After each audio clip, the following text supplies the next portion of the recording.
Hello అండి అందరికీ welcome to Chandana's kitchen. So ఈరోజు మన వీడియోలో చూపించబోయే రెసిపీ వచ్చేసి ఈజీ అండ్ టేస్టీ టమాటా ములక్కాయ కర్రీ.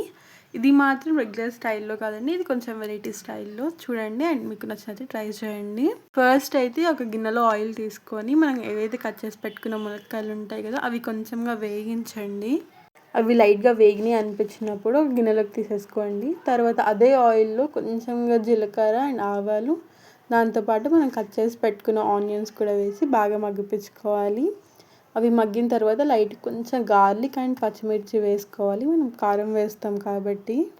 ఆ ఆనియన్స్ పచ్చిమిర్చి గోలిన తర్వాత లైట్గా పసుపు వేసుకోండి. పసుపు వేసుకున్న తర్వాత కొంచెం ఒక టమాటో కట్ చేసి వేసుకోండి చిన్న చిన్న పీసెస్ లాగా. అవి అన్ని మగ్గనికి లైట్గా ఉప్పు వేసుకొని, ఉప్పు కూడా ఎక్కువ వేసుకోకూడదు, లైట్గా వేసుకొని బాగా మగ్గిపించుకోవాలి. అవి మొత్తం బాగా మగ్గిన తర్వాత కొంచెం బాగా కలపెట్టుకోవాలి. కలపెట్టుకునే టైంలో మధ్యలోనే కొంచెం అల్లం వెల్లుల్లి పేస్ట్ వేసుకొని దాన్ని కూడా బాగా మిక్స్ చేసుకోవాలి. అల్లం వెల్లుల్లి పేస్ట్ పచ్చివాసన మొత్తం పోయిన తర్వాత అంతసేపు కలుపుతూనే ఉండాలి, ఎందుకంటే గిన్నె అడుగంటేస్తుంది అల్లం వెల్లుల్లి పేస్ట్ వేసిన తర్వాత. అల్లం వెల్లుల్లి పేస్ట్ కూడా పచ్చివాసన పోయిన తర్వాత మనం టమాటా ప్యూరీ చేసుకున్నాము కదా, ఆ ప్యూరీని వేసుకోవాలి. నేను అక్కడ 12 టమాటోస్ వేసుకొని ప్యూరీ చేసుకున్నాను. మీరు ఎంతమంది ఉంటారో దాన్ని బట్టి ప్యూరీ చేసుకోండి. అండ్ ఆయిల్ మొత్తం పైకి తేలిన తర్వాత సరిపడేంత ఉప్పు వేసుకొని అండ్ కొద్దిగా వాటర్ యాడ్ చేసుకోవాలి. ఉప్పుతో పాటే కారం కూడా యాడ్ చేసుకోండి. దాని తర్వాత మనం నూనెలో గోలించి పెట్టుకున్న ములక్కాయలు ఉన్నాయి కదా వాటిని కూడా వేసి బాగా గోలించుకోవాలి.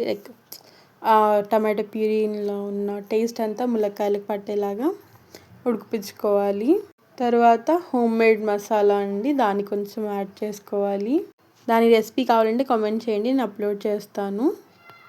అండ్ కర్రీ మనం ఇంతసేపు ఆయిల్ వేసాం కదా, ఆ ఆయిల్ మొత్తం పైకి వచ్చినప్పుడే టమాటా కర్రీ అనేది ఉడికిందని తెలుస్తుంది. ములక్కాయ వేసుకున్నాక మొత్తం మిక్స్ చేసిన తర్వాత మూత పెట్టుకోవాలి. మూత పెట్టుకొని బాగా మిక్స్ చేస్తూ ఉండాలి. మధ్యలో ఒక్కొక్కసారి కలుపుతూ ఉండాలి, లేదంటే గిన్నెకి అడుగంటేస్తుంది.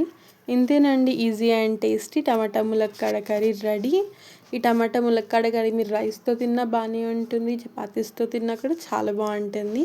అండ్ ఈ రెసిపీ మీకు ఎలా అనిపించిందో నాకు కామెంట్ చేసి చెప్పండి.